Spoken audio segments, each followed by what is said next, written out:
Libi an b'a dɔn duniya kɔnɔ kunnafonidilaw ka seli ye o hukumu kɔnɔna la kunnafoni yɛrɛ e hakili ye mun de y'a cogoyaw kan bi Mali kɔnɔna la sa ko bɛ di. Aya n bɛ fo ka waleɲuman dɔn turamɛ ye Mali kunnafonidilaw diɲɛ kunnafonidilaw ka donba ye don min na ni kunnafonidi a hɔrɔnya bɛ segin a ma ni an ka jamana ta ka jate minɛ ni o ye Mali ye kunnafonidi in alhamdulilayi a kɛbaga ka ca a kɛ cogoya ka ca a kɛ siraw ka ca mais o hukumu kɔnɔ ni nin don ninnu sera a ka kan an ka hakili jigin kɛ ka miiri kɛ ka taasi kɛ an ye mun kɛ mun ɲɛna a la mun ma ɲɛ a la an kan ka se ka mun kɛ walasa baara bɛ se ka taa ɲɛ. E yɛrɛ bolo mun de ɲɛna ani daga da jɛngɛnna yɔrɔ jumɛn na i ka kɔlɔsili la. An bɛ jamana min kɔnɔ gɛlɛya b'a kɔnɔ gɛlɛya min b'a kɔnɔ an bɛ kɛlɛ la gɛlɛya caman b'an kan mais en même temps mɔgɔw continuera ka se ka baara kɛ bien que gɛlɛya ni tɔɔrɔw b'an kan donc mɔgɔw sera k'u gɛlɛya ka organe ninnu maintenir ka rédaction maintenir mais il faut reconnaître également que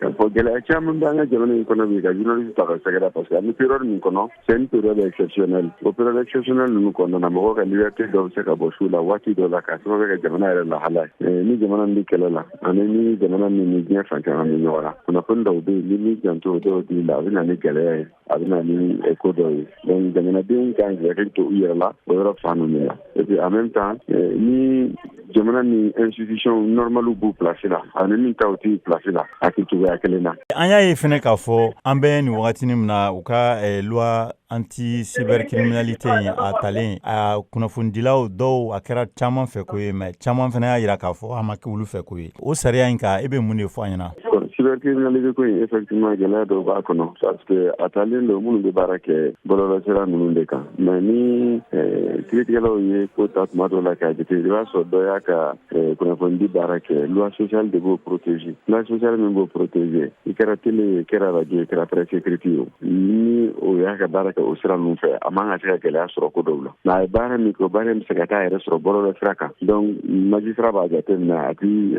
a ka journaliste qualité jate minɛ mais a b'a kɛ n'a fɔ fɛn min taara ye bɔlɔlɔsira sanfɛ donc o la ka loi kɛ ka protéger o yɔrɔ in kɛmɛ gɛlɛyaba ye baara in taabolo la mais je crois que partenaire minnu bɛ tɛmɛ ani justice mɔgɔw ni ɲɔgɔn cɛ o b'a to an da bɛ a kuma ninnu caman na sinon a dɔw bɛ tiɲɛ yɛrɛ la a bɛ baara kɛli a b'a gɛlɛya kosɛbɛ. Kunnafoni la bi i yɛrɛ ɲumanna a kɛbaga cayara a kɛcogoya cayara mɔgɔ dɔw nana a kɔnɔna la bi na dɔw ye a kalan kɛ dɔw ma kalan kɛ Mali la an b'a dɔn sariya bɛ lahala dɔw de fɔ o hukumu kɔnɔna la a kanu ye minnu fɛnɛ la ni olu ma kalan kɛ mais a kɔni ka d'u ye aw bɛna mun de kɛ aw bɛna tɛgɛ di ɲɔgɔn ma cogo di pour que bɛɛ ka se ka baara kɛ sariya bonyali hukumu kɔnɔna la. Mali sariyaw jɛlen don a yɛrɛ k'a fɔ sɔn i ka bɔ kalanso la min ye journaliste kalanso walima diplôme ka y'i bolo min ye diplôme supérieur ye en même temps i ka kɛ rédaction dɔ fana na i ka former ni formera yen yɔrɔ ni carte dir'i ma i bɛ se ka baara kɛ a kɛcogo la donc o yɔrɔ kɔni kama n'a kanu bɛ mɔgɔ min na o k'a sɔrɔ a kalan dɔ fana b'i la ni kalan min b'i la formation mana k'o la ka taa rédaction dɔ kɔnɔna na a bɛ se ka k'i baara kɛ laadiriya la mais tulokungɛlɛya t'a kɛ. Mali fana kɔnɔna la bi a baara in fana la i ka kɔlɔsili la journaliste minnu fana b'a baara kɛ olu fana bɛ nin bɛɛ dɔn est ce que se ka mun de fana fɔ olu fana ma walima i ka kɔlɔsili bolila mun de kan. An bɛ se ka min f'u ɲɛna ka baara in kɛ n'a danbe ye ani ka sariyaw bato n'i y'o kɛ a ka ca ala fɛ baara in bɛ kɛ ka sɔrɔ basi caman t'a la baara min don baara ɲɛnamaba de don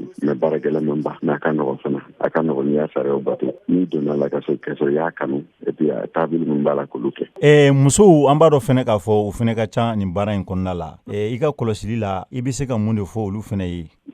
U b'u jɛniyɔrɔ fin muso cɛw bi kɔni vraiment différence bato o se nin baara ninnu kɛli la dɛ baara ɲɛdɔn de fɔra a n'a kanu de fɔra ni kɛra cɛw ye kɛra muso vraiment bɛ se ka kunnafoni di baara ka kɛcogo la et puis baara in kɛbaga yɛrɛ ka ca muso kunda an fɛ yan alhamdulilayi. Ɲinan san kɔnɔna ni seli ni o 3 mai ani don kalo ani san na nataw la Mali yɛrɛ kɔnɔna la aw kɛlen don ka ɲɛda kura jumɛn da walima hakilila kura jumɛn dalen don.